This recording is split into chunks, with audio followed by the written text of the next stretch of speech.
అమ్మో మా చిట్టమ్మ చూసిండ్రా ఇందాక ఆఫీస్కి వచ్చిందంట. నాకు తెలియకుంటేనే జీతం పైసలు తీసుకుందంటే వెళ్ళిపోయిందంట. మళ్ళీ ఇప్పుడు దాకా పత్తకలేదు, ఏడికి పోయిందో ఏమో చూద్దాం. ఓ జీతం పైసలు రాగానే ఏమో వందామని బయలుదేరినట్టుంది మేడం. చిట్టమ్మా ఓ రామ్లమ్మ, ఏంటి ఇలా వచ్చా? ఆహా ఏం లేదు, నువ్వేదో షాపింగ్ చేయడానికి పోయినావు కదా, ఏం కొంటున్నావు అని చూడడానికి వచ్చిన. అవును రామ్లమ్మ, షాపింగ్కే బయలుదేరాను. మార్కెట్లోకి కొత్తది యాపిల్ ఐఫోన్ అని ఒక పీస్ వచ్చింది. ఫోన్ కొందామని బయలుదేరినావా? కాదు రామ్లమ్మ. మరి ఇంకేంది, చార్జరు బ్యాటరీలు గవేమన్నా కొంటున్నావా? అబ్బా అవేవి కాదు రామ్లమ్మ. మరి అవి ఏం కానప్పుడు గా షాప్ ముందు నీకేం పని? ఓ అదా, నాకు ఒక్కదానికే ఇంట్లో బోర్ కొడుతుందని నీకెప్పుడు చెప్తూ ఉంటాను కదా రామ్లమ్మ. అవును, అయితే అందుకే ఒక చిన్న పాపను కొనుక్కుందామని ఇక్కడికి వచ్చాను. ఏందేంది చిన్న పిల్లగాన్ని కొనుక్కుంటావా? అవును రామ్లమ్మ. ఆ ఫోన్లో షాప్లో అమ్ముతుర్రా ఏంది ఎవరన్నా చిన్న పిల్లల్ని? ప్రస్తుతానికైతే ఎవరు అమ్మట్లేదు రామ్లమ్మ. ఖచ్చితంగా ఎవరో ఒకళ్ళు అయితే వస్తారు. ఎవరు వస్తారు, ఎందుకు వస్తారు? మరి ఫోన్లు కొనుక్కోడానికి వచ్చే వాళ్ళు వాళ్ళ పిల్లల్ని అమ్మేస్తారు కదా, ఆ పిల్లల్ని నేను కొనుక్కుంటాను రామ్లమ్మ. ఫోన్ కొనడానికి చిన్న పిల్లల్ని అమ్ముతారా? ఫోన్ కొనుడుకు పిల్లల్ని అమ్ముడుకి ఏమన్నా సంబంధం ఉందా అసలు? ఏంటన్నా, లేకుంటే ఏమన్నా ఎక్స్చేంజ్ ఆఫర్ ఉందా? అదేది కాదు రామ్లమ్మ, ఫోన్ కొనాలంటే డబ్బులు కావాలి కదా. అవును కావాలి కదా, పుణ్యానికి ఓవర్ ఇయర్ కదా. మరి ఆ డబ్బుల కోసమే ఇప్పుడు పిల్లల్ని అమ్మేస్తున్నారంట రామ్లమ్మ.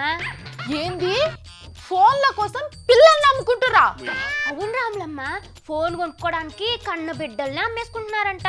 చిచి, అడ్డమైన ఫోన్ల కోసం గింత పని చేస్తుండ్రా? అవును రామ్లమ్మ. ఇంతకి ఎవరు చిట్టి వాళ్ళు ఆ పిల్లల్ని అమ్ముకున్న దరిద్రులు? అది మన దగ్గర కాదులే రామ్లమ్మ, ఎక్కడో చైనాలో ఫోన్ కొనుక్కోవడం కోసం చిన్నపిల్లని కన్న తల్లిదండ్రులే అమ్మేశారంట. అమ్మేసి అమ్మితే వచ్చిన డబ్బులతో ఫోన్లు, షూలు, ఖరీదైన వస్తువులు అన్నీ కొనుక్కున్నారంట. వాళ్ళు అసలు మనుషులేనా? అరే సోకులు వాడడానికి గంత చిన్న పిల్లల్ని అమ్ముకుంటారా? అయ్యో రామ్లమ్మ, చైనాలో ఏది తయారైనా ముందర మన దగ్గరికి వస్తుంది కదా. ఆ పిల్లల అమ్మకాలు కూడా ఏదో ఇక్కడికి వస్తే ఆ పిల్లల్ని కొనుక్కుందామని ఇక్కడికి వచ్చి నుంచున్నాను. తెలివి పాడుగాను. నిజంగా వాళ్ళని అమ్ముతే నువ్వు కొంటావా ఇప్పుడు? అయ్యో ఎందుకు కొనను రామ్లమ్మ, ఎంత డబ్బైనా సరే ఇచ్చి పిల్లల్ని కొనుక్కుంటాను. ఆహా అవును, ఆ చైనాల పిల్లల్ని అమ్ముకున్న వాళ్ళని ఏం చేశారంటే చిట్టమ్మా?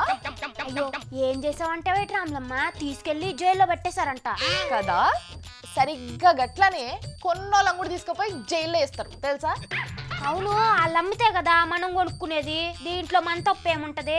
పిచ్చి చిట్టి, పసిపిల్లల్ని అమ్మినా కొన్నా అది పెద్ద నేరం కిందకి వస్తుంది.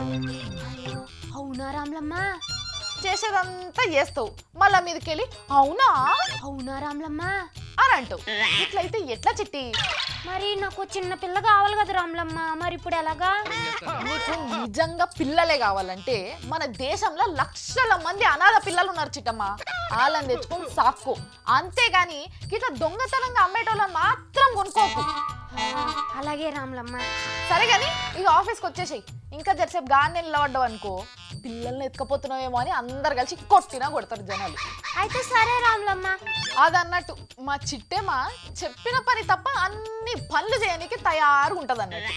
అయినా ప్రపంచం ఎట్లా తయారైపోయిందో చూడండి, ఫోన్ల కోసం పోరల్ని అమ్ముకుంటారా?